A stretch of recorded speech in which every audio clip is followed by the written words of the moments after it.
하나님 말씀 창세기 1장입니다. 창세기 1장 1절에서 끝절까지 말씀 교독합니다. 1절 말씀 제가 먼저 받들어 봉독드립니다. 태초에 하나님이 천지를 창조하시니라.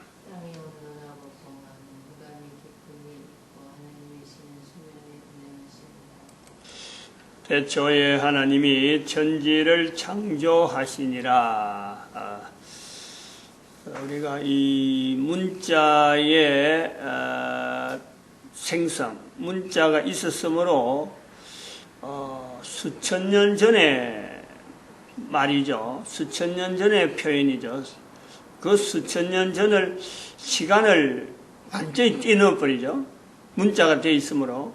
그러니까 그 중간 과정을 완전히 우리는 없는 듯이 해도, 없다고 해도 이것이 여전히 창세기 1장 1절에는 같이 우리가 들어갑니다. 수천 년, 수만 년, 수억 년.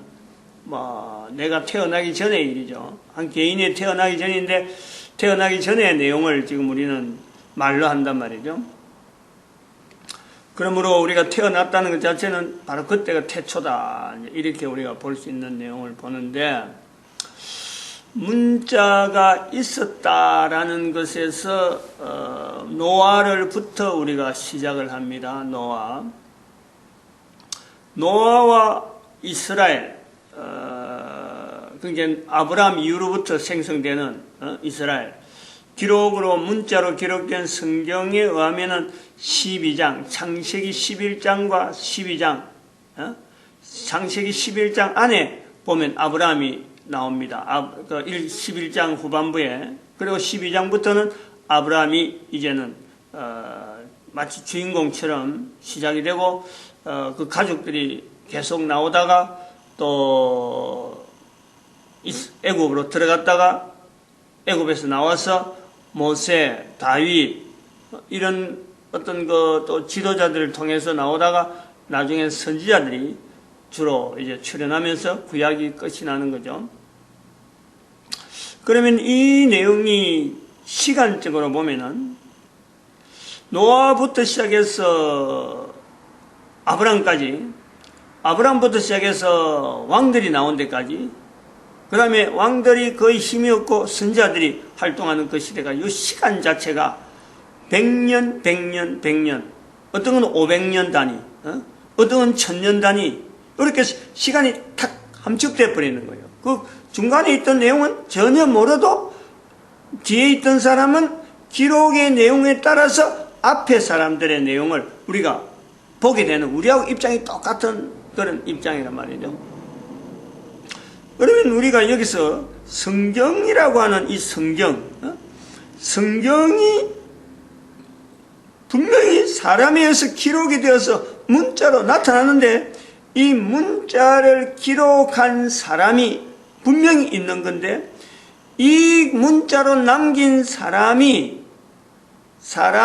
성경에 등장할 수도 있고 등장하지 않을 수도 있습니다.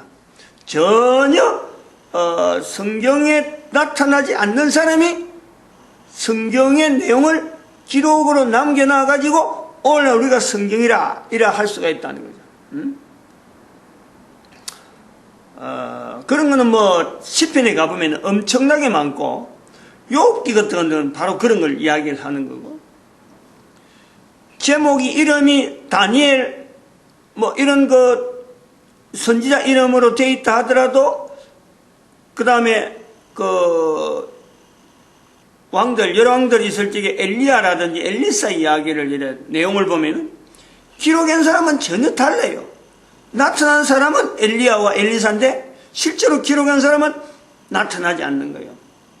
그러면 이 성경이라고 하는, 우리가 부르는 성경이라고 하는 이 내용하고 이스라엘이라고 하는 이 구조는요, 이스라엘 구조는 전혀 별개로 각각 어떤 개체적으로 별도로 봐야 돼. 별도로 보지 않으면 이 문제를요, 우리가 성경을 읽는 우리가, 지금은 전체가 성경을 읽는 시대예요. 과거에 기록하는 이 자체를 이젠 더 이상 성경이 더 이상 기록될 거다, 아무도 기대하지 않는 딱 정리가 된 거예요. 구약, 신약, 그 앞으로 연속편이 있다 이런 것도 없는 거예요. 그냥 성경 하면은 신약 구약으로 탁 정리가 돼 있고 그 내용도 안에 내용도 책도 건수가 정해져 있어 창세기부터 시작해서 요한계시록까지 66권 딱 결정이 돼 있는. 그런데 이것이 그 안에 들어가는 이스라엘이라고 하는 어떤 그 배경, 그리고 헬라라고 하는 이 배경, 이것 자체도 기록된 당시에는 누군가는 기록했지만은 그 문화가 그 어떤 환경이 그 당시의 환경은 그대로 있었지만 당시에는 지금은 지나간 다시 회복할 수 없는 어떤 문화란 말이에요. 어떤 환경이에요. 헬라 시대에 다시 들어갈 수 없다. 누구든지 사람들이 아는 거예요. 히브리 시대에 이스라엘 사람들 시대에 성경 기록될 때 다시 들어갈 수 없다. 우리가 이걸 아는 거죠. 그런데 지금은 그런 환경이 있음에도 불구하고 성경을 통해서 모든 사람들이 이 성경을 가지고 계속해서 인용하고 성경의 환경에 내가 어떻게 적용하고 현재 있는 환경하고 비교하는 과거의 사건이고 과거의 기록이고 과거에 기록되어진 내용이지만 오늘날 내 환경에다가 이걸 계속해서 비교하고 내 자체를 계속해서 객관화시키는 이 기능이 여전히 있다는 거예요. 성경으로 인해서 그것이 마치 전통처럼 성경이 형성되고부터 지금까지 누가 하지 마라 하라 이런 거 뭐 권하고 아니야말로 그걸 참 막고 이런 걸 말이죠. 제도적으로 이거는 더 이상 가면 안 돼, 이건 더 가야 돼 하는 이런 어떤 사회적인 어떤 장치가 있을 때도 있고 없을 때도 있고 전혀 반대적으로 나타낼 때도 있고 이런 상황이 굴곡이 숱하게 있음에도 불구하고 결국에는 한 개인이 주변 상황이 어떻게 변했든지 간에 한 개인이 그걸 붙잡는지 한 개인이 그것을 거부하든지 요거 두 개밖에 차이가 없는 거예요. 기록되어진 내용은 똑같은데 기록되어진 내용 상황은 똑같은데 이미 환경은 이미 끝났는데 개인은 수천 년 수만 년 앞으로 오는 시대까지 다 우리가 연결해서 보면은 앞으로도 그런 사람들이 개인이 결국 이걸 거부할 거냐 이걸 받아들일 거냐 이 판단은 개인에게 주어져 있는 거예요. 제도를 가지고 지금까지 경험을 보면 아무리 이걸 핍박하고 읽지 마라 이걸 거부해라 해라 해도 찾아가는 사람이 있는가 하면은 아무리 읽어라 찾아라 봐라 해도 거부하는 사람이 과거에 있었듯이 지금도 똑같은 상황이 나온다. 앞으로도 그럴 것이다.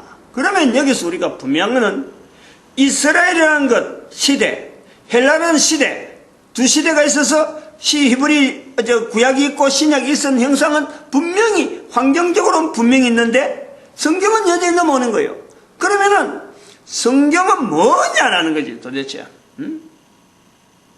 성경은 뭐며 이스라엘 시대와 구약 시대와 헬라 시대는 도대체 뭐냐?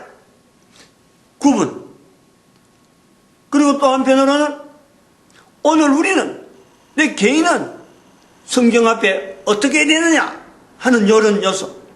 그 성경이란 요소는 어떤 객체는 이게 분명히 전달되어진 요소가 오는데 한 개인 지금 내가 만나서 이 성경과 하고 내가 지금 대별해야 될 이 직접 부딪혀야 되는 내가 판단을 해야 되는 거예요. 이거 내가 거부해야 되느냐 말해야 되느냐 어떻게 해야 되느냐 이게.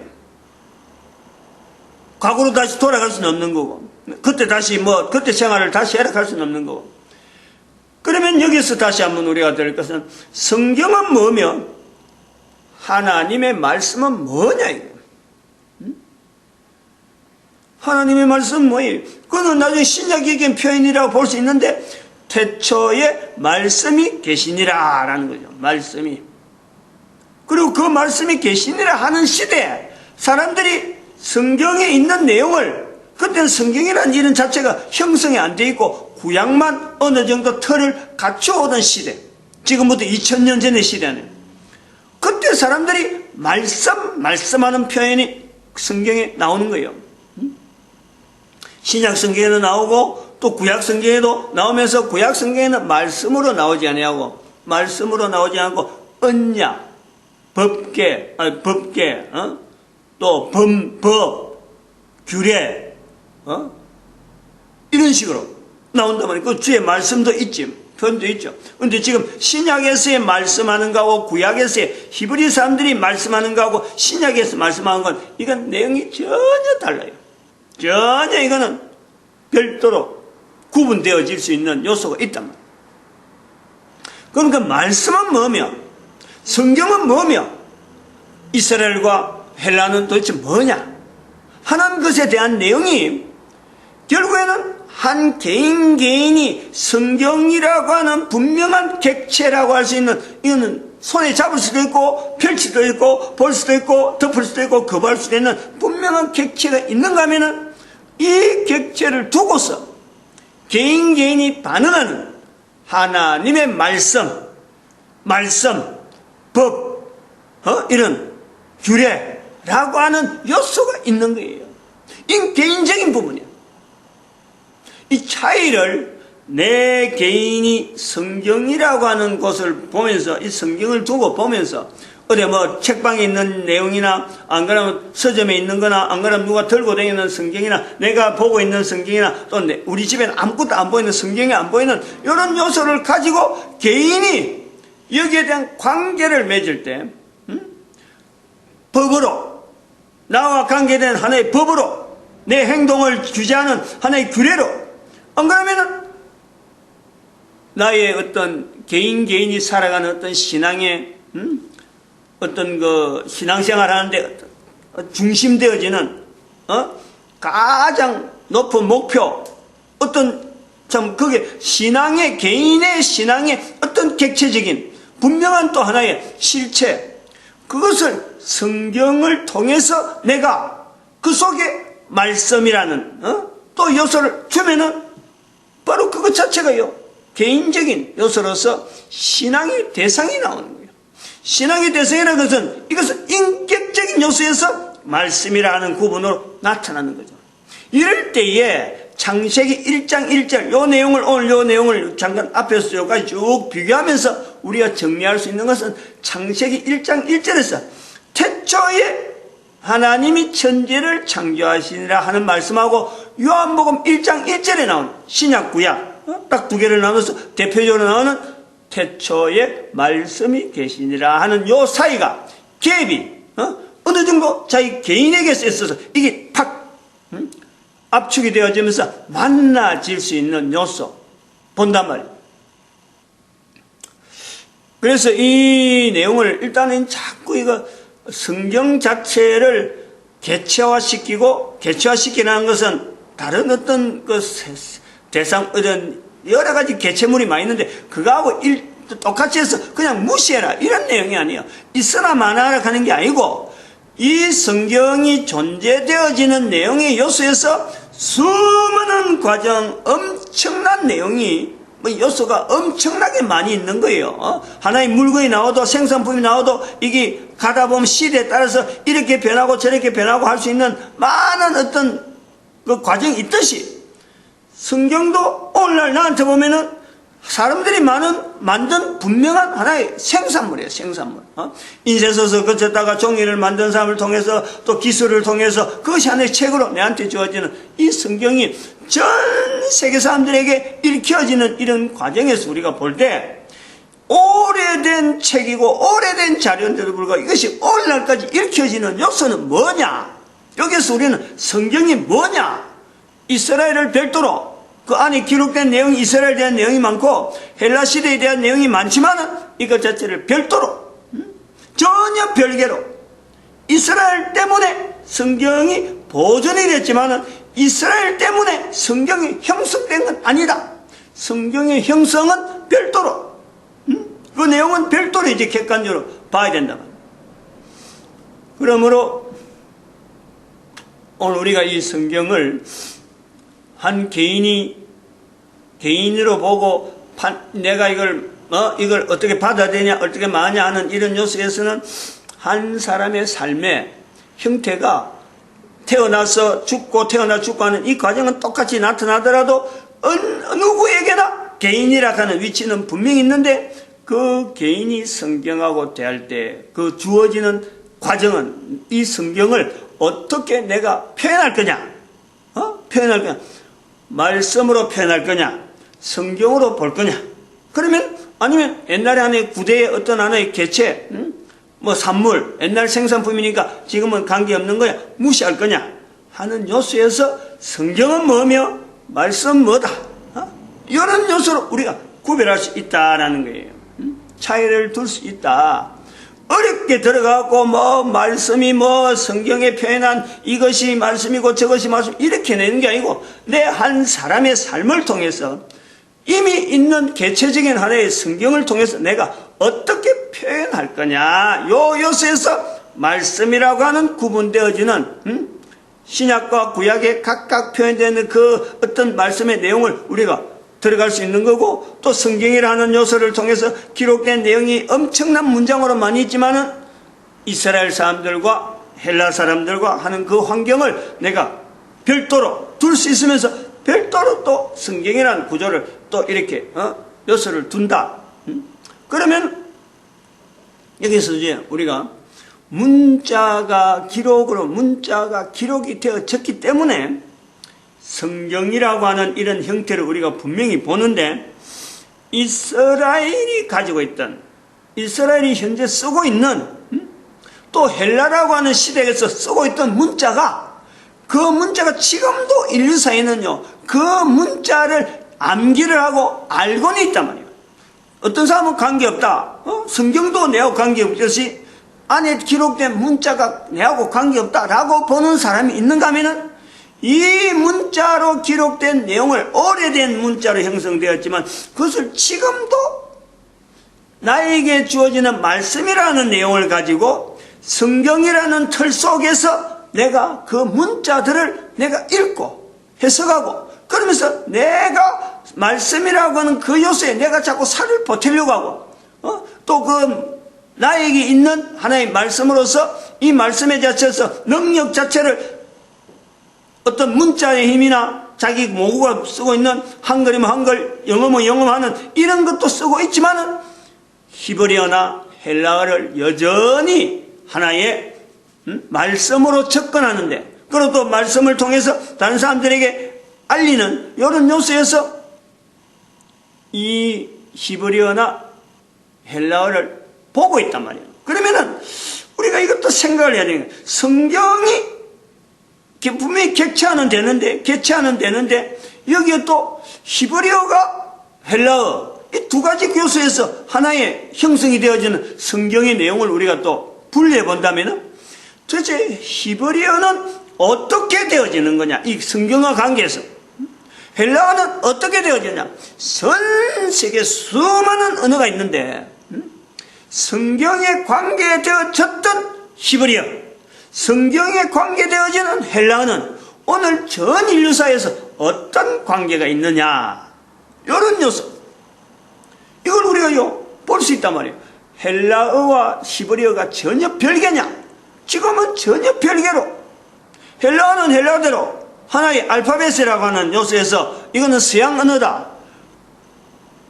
히브리어는 히브리어대로 이건 동양 언어 이거 뭐 전혀 지금은 쓰지도 않는 옛날 고정에서 성경에만 기록된 이런 언어로 보는 이런 차이가 있는 거예요. 하나는 성경에 기록된 헬라어 계통을 해가지고 유럽 사람들이 쓰고 있는 언어의 모체로서 여전히 지금 쓰고 있는 알파벳이라고 하는 요소를 가지고 있는가 하면 하나는 구약에 있는 내용은 히브리어라고 성경에만 쓰는 제한된 이스라엘 사람들만 활용하는 성경을 하지 않으면 찾아갈 필요가 없는 그런 언어로 인식되어져 있는 그런데 성경은 전 세계로 막 흩어져 있는 이런 요소 좀 내부적으로 좀 갈등이 있단 말이에요. 기록된 내용을 볼 때 원어적으로 기록된 내용을 볼 때 그래서 이런 관계에도 하나의 통일성을 우리가 기해야 된다. 제 개인이 그런 거예요. 이 통일성이 있어야 되는데 이게 뭔가 통일성이 없다. 이런 요소에서 제 개인이 한번 정리를 해놨단 말이에요. 이걸 어제 아리께는,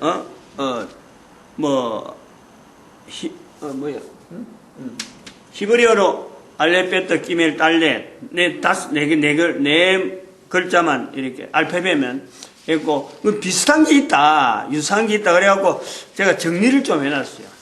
아예 표를 만들어 봤어요, 이렇게. 이거는, 이 자료는 없는 겁니다. 이건 뭐, 제가 혼자서 만드는 거예요. 영어로, 일단 영어로 기본해갖고, 영어로 맨 위에 적고, A부터 G까지, 그 다음에 헬라어로 쭉 해서, 알파, 베타, 감마, 델타, 엡실론, 이런 식으로 쭉 나왔고, 그 다음 마지막 오메가, 알파와 오메가라 하는 그 자체, 나는 알파와 오메가다. 성경의 말씀이 그런 거예요. 그 히브리어, 헬라어다 말이에요. 그 성경을 나중에 히브리어로 들어가 버리면 이게 완전히 안 맞는 거예요. 나는 알파, 오메가인데 구약 성경에는 그런 말씀이 전혀 없어요. 그 다음에 여기 마지막에는 히브리어를 가지고 맨 밑에 필기체는 제가 또 직접 적어놨어요.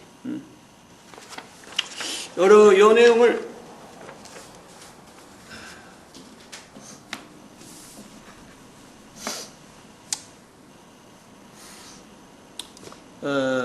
이 해는 이 표현이 상당히 제가 기록을 하면서도 너무나 참 이 성경 이 창세기 1장 1절에서 나와서 문자를 어떤 구조를 가지고 이렇게 접근해 오는 노아로부터 시작됐다. 제 개인도 사실은 뭐 이렇게 비교해 보여야 될 어떤 필요성을 못 느끼는 거예요. 근데 계속해서 창세기 1장 1절을 하다 보니까 이 필요는 있겠다. 그래고 하면 정리를 내가 알고 있는 내용만 가지고 정리를 해본 적 내용이 여기에 좀 보면은 차이가 뭐냐니까 히브리어라 해갖고 요거 자체를 지금까지 히브리어는 오른쪽에서 왼쪽에 쓰는 거로 쭉 그래 됐어요. 늘 그래 써왔어요. 근데 요걸 하기 위해서 비교를 하기 위해서 거꾸로 못 쓸 건 없잖아요. 우리가 보통 글 쓰듯이 알파벳 쓰듯이 왼쪽에서 오른쪽으로 같이 해갖고 나열을 해놓은 거예요. 여기 차이가 일반 데이터하고는 일반적으로 쓰는 거하고는 전혀 다른 것은 히브리어 자체를 왼쪽에서 오른쪽으로 똑같이 A, B, C, D 하듯이 그 다음에 알파, 베타, 감마, 델타로 나오던 헬라어로 하듯이 똑같이 해놓은 거예요. 요걸 해놓으니까 뭐가 나오냐면은 이렇게 해서 이게 좀 선이 좀 굵게 이렇게 표현되는 이 칼럼입니다. 이 칼럼. A, B, D, G, I, K, L, M, N 그 다음에 R, S, T 이런 영어를 중심해서 이 칼럼이 연결이 된단 말이에요. 즉 똑같다는 거예요. 같다는 거예요. 표현하는 이렇게 소리로서 나오는 문자와 소리의 차이가 이제 대한민국 한글이 여기서 이제 중요한 거예요. 소리로서 나오는 내용이 비슷하다, 똑같다 할 정도지. 그렇게 이런 칼럼이 있고, 그 다음에는 또 히브리에서 나오는 여러 표현하고 바로 헬라어하고 바로 연결되는 요소가 바로 있고, 그 다음에 헬라어 자체를 중간에 생략하고 큐 같은 경우는 헬라어에는 없는데 바로 히브리어 코프에서 바로 영어로 큐로 바로 띄는 이런 요소가 있다. 그러면 히브리어가 옛날이고 과거고 더 오래된 거고 영어는 그거보다 훨씬 오래됐는데 언어가 비슷하게 주고받는 소리를 듣는 한글에서 볼 적에는 문자로 기록할 때는 이게 같이 갈 수 있는 요소가 없어요. 근데 소리를 듣는 한글을 쓰는 사람 입장에 보면 이게 비슷하게 가는 이런 칼럼을 발견하는 거죠. 발견. 한글로 쓰는 소리를 내는 문자를 쓰는 한글의 목사가 이걸 똑같이 알파벳 순서만 오른쪽으로 쓰는 것을 왼쪽에 쓰는 거로 똑같이 칼럼을 해보니까 이게요 소리가 비슷한 형태로 나오는 거예요. 이게 큰 발견인 거예요. 개인적으로 이게 되네. 지금까지 한 번도 그래 시도를 안 해보고 헬라어는 헬라어대로 히브리어는 히브리어대로 영어는 영어대로 각자인 거예요. 각자. 그런데 칼럼을 맞춰놓고 보니까 이게 나오고 또 여기 색깔이 진하지 않는 것도 제가 일부러 색깔을 이제 칼라로 된 걸 편을 갖고 시간 다 돼서 아이고 예, 마치겠습니다. 예, 기도드립니다. 할렐루야.